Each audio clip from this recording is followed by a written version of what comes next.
Hello and welcome to The Cultured Bumpkin. I'm Jake. If you know me at all, you know I like classic literature.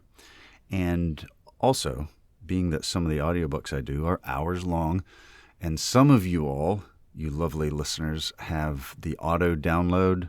I know I do. Like, if I follow a podcast, it automatically downloads to my phone or whatever. And I don't want to drop some 2 gigabyte audiobook on you. You know what I'm saying? So I do it in little bites. So here is the first chapter of The Hound of the Baskervilles by Sir Arthur Conan Doyle, a Sherlock Holmes detective sleuth classic, right? I like those old classic detective, the detective genre, and this was sort of one of the early ones, and I love Sherlock Holmes. And so here's chapter 1.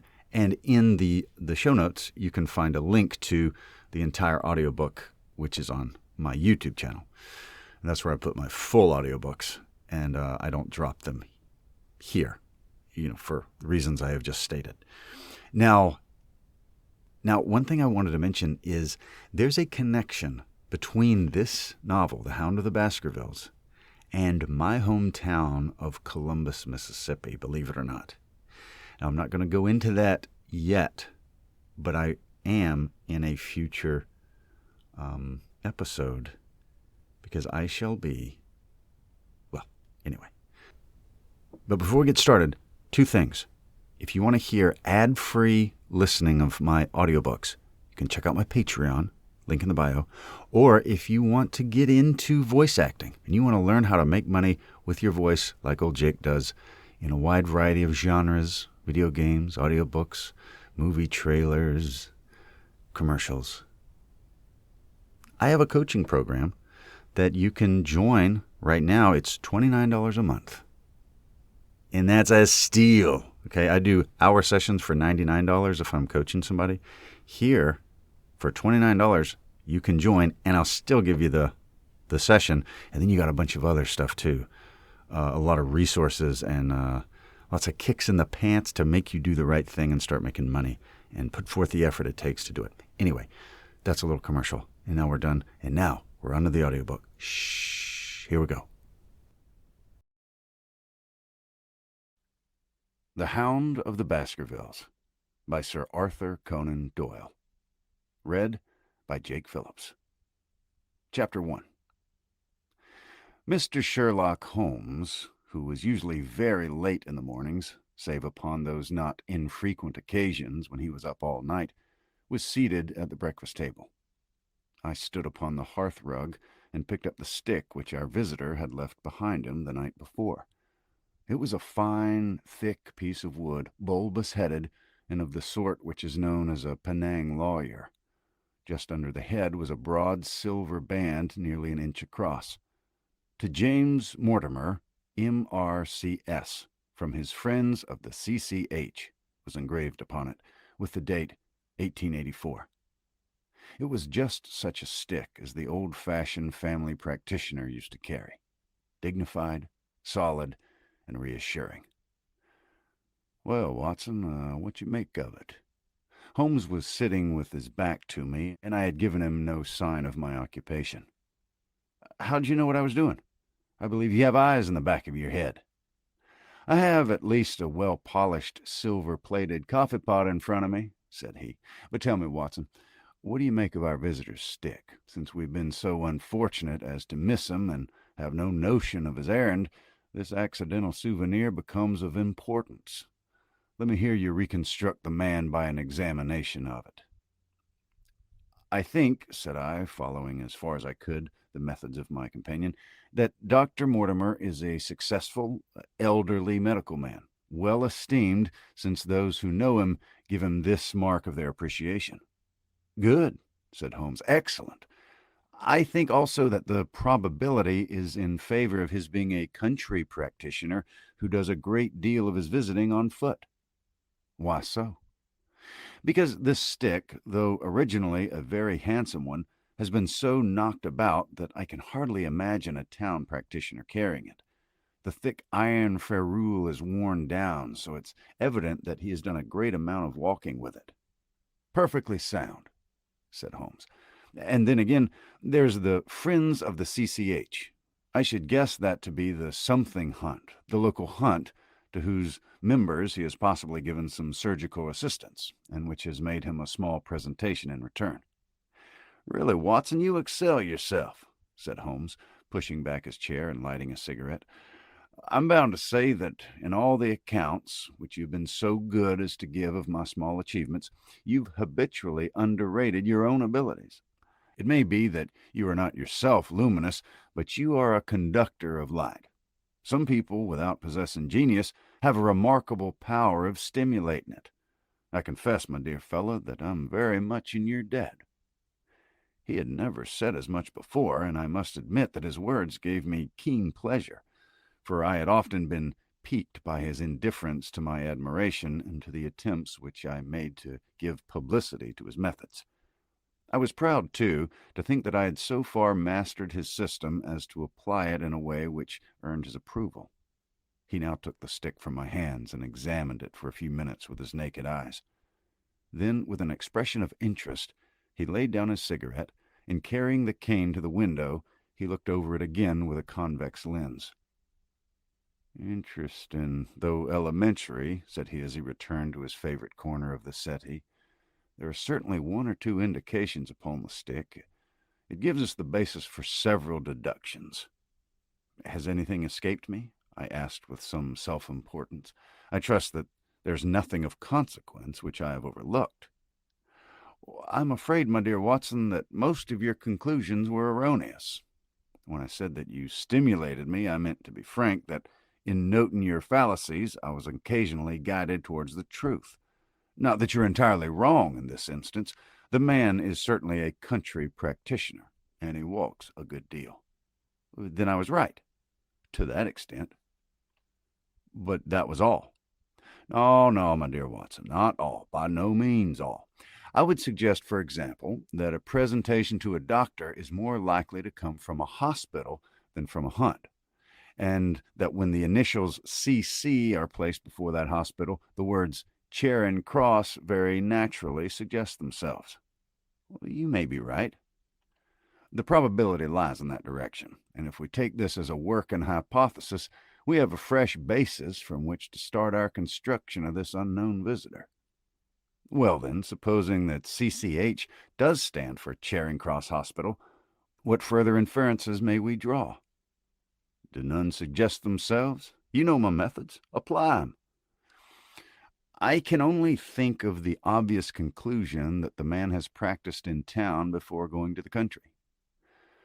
I think that we might venture a little farther than this.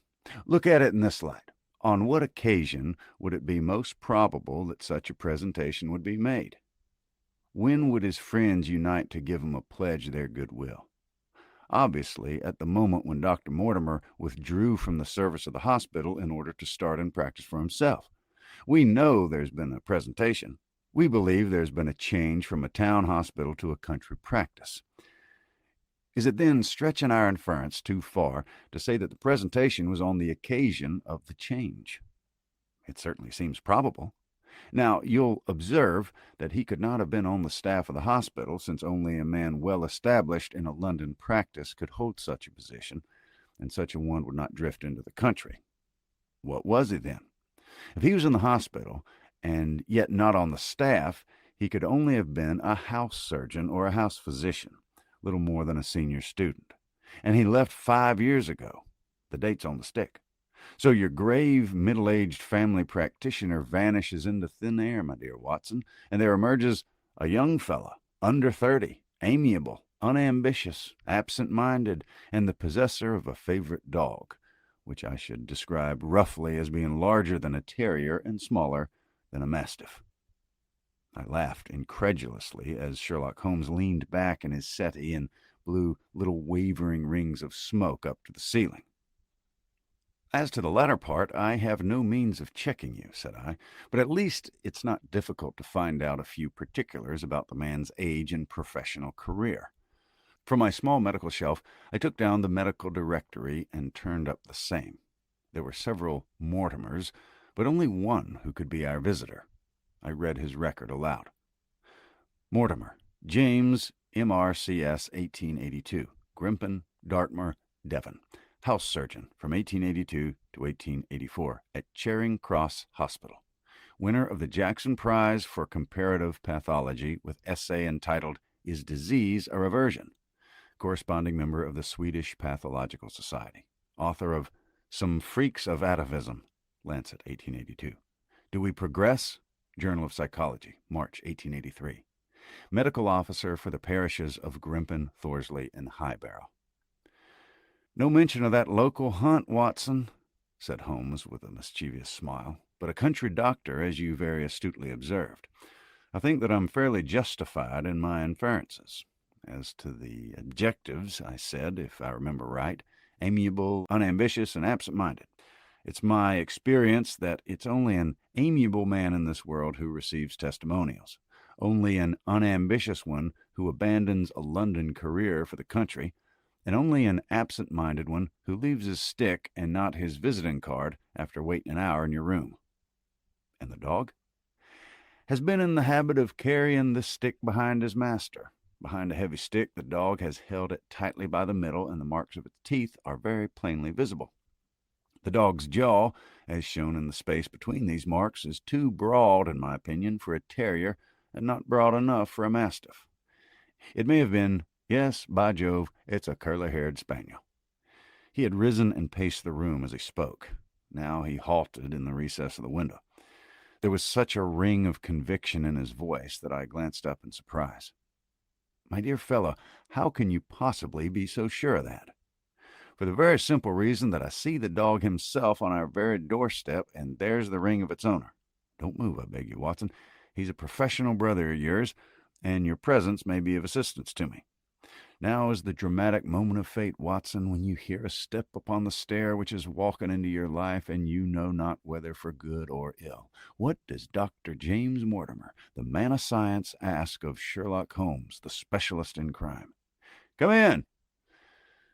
The appearance of our visitor was a surprise to me, since I had expected a typical country practitioner. He was a very tall, thin man with a long nose like a beak, which jutted out between two keen gray eyes set closely together and sparkling brightly from behind a pair of gold-rimmed glasses. He was clad in a professional but rather slovenly fashion, for his frock coat was dingy and his trousers frayed. Though young, his long back was already bowed, and he walked with a forward thrust of his head and a general air of peering benevolence. As he entered, his eyes fell upon the stick in Holmes' hand, and he ran towards it with an exclamation of joy. "I'm so very glad," said he. "I was not sure whether I'd left it here or in the shipping office. I would not lose that stick for the world."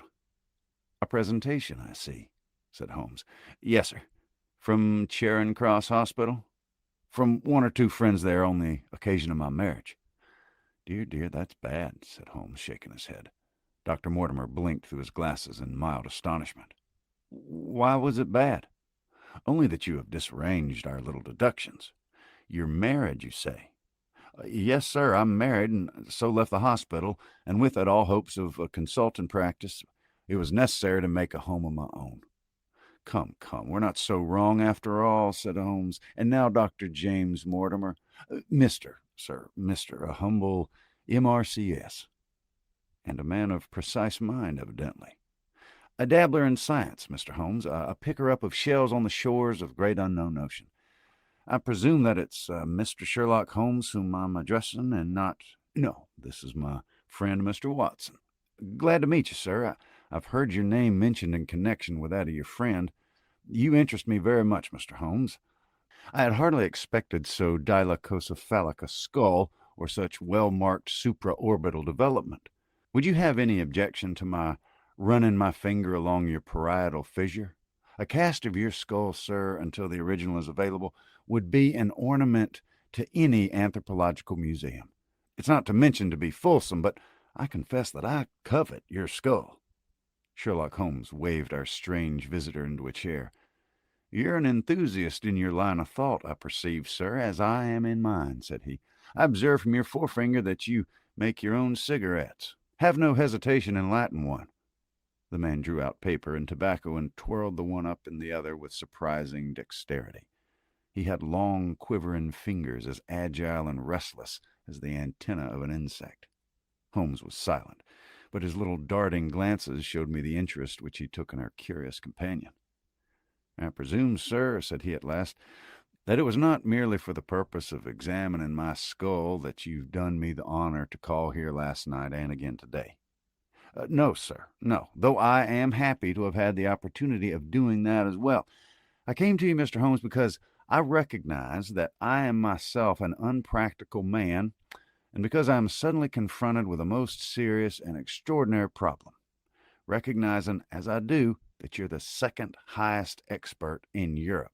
"Indeed, sir. May I inquire who has the honor to be the first?" said Holmes.